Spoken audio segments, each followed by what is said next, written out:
Además de 3 fallecidos en Honduras, Colombia y Nicaragua han sufrido este fin de semana grandes inundaciones y numerosas afectaciones en viviendas a consecuencia de la tormenta Julia. Los huracanes traen varias amenazas. Los vientos, por supuesto, que pueden ser dañinos y en el caso de huracanes de mayor intensidad pueden ser destructivos. También los huracanes causan muchas inundaciones. La peor parte se la llevó Nicaragua, donde se decretó la alerta roja. El ciclón impactó en las costas del país centroamericano como huracán de categoría 1, con fuertes lluvias y ráfagas de viento de entre 90 y 140 kilómetros por hora. Nosotros estamos en la casa, pero ya como a la 1 de la noche, de la madrugada, comenzó a hacer unos vientos, la lluvia.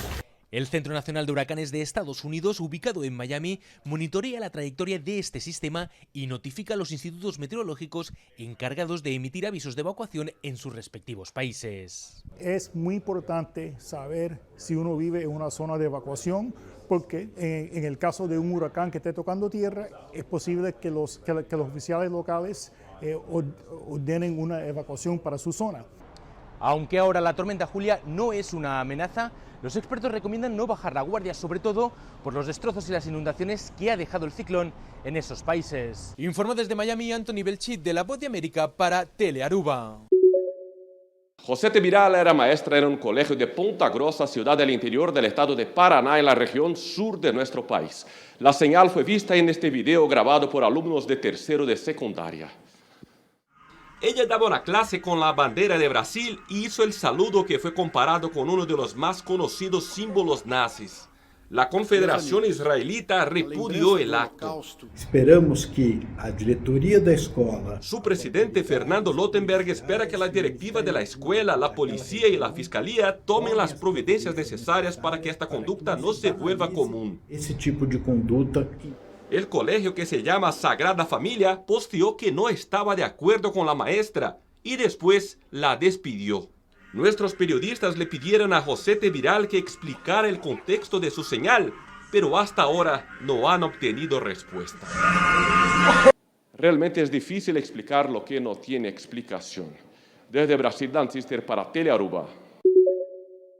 Un aumento leve pero sostenido en el precio de los combustibles se registra en Estados Unidos desde la semana pasada, cuando la Organización de los Países Exportadores de Petróleo decidió reducir la producción de crudo a nivel mundial. Esta decisión generó duras críticas del presidente Joe Biden, por lo que califica como una estrategia de la organización que beneficia a Rusia en detrimento de las economías de Estados Unidos y Europa. Según la Asociación Estadounidense del Automóvil, en la última semana, el precio promedio del galón de combustible subió 10 centavos de dólar en Estados Unidos, incremento que se da luego de meses de sostenida caída tras alcanzar un pico histórico a mediados de junio.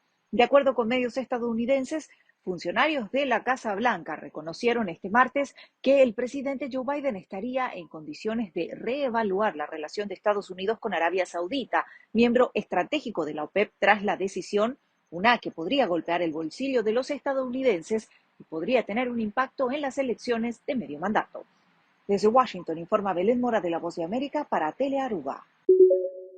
Continúan las labores de rescate y remoción de escombros en Las Tejerías, en el centro norte de Venezuela, donde la cifra de muertes por los intensos aguaceros aumentó a 36 y 50 personas siguen desaparecidas.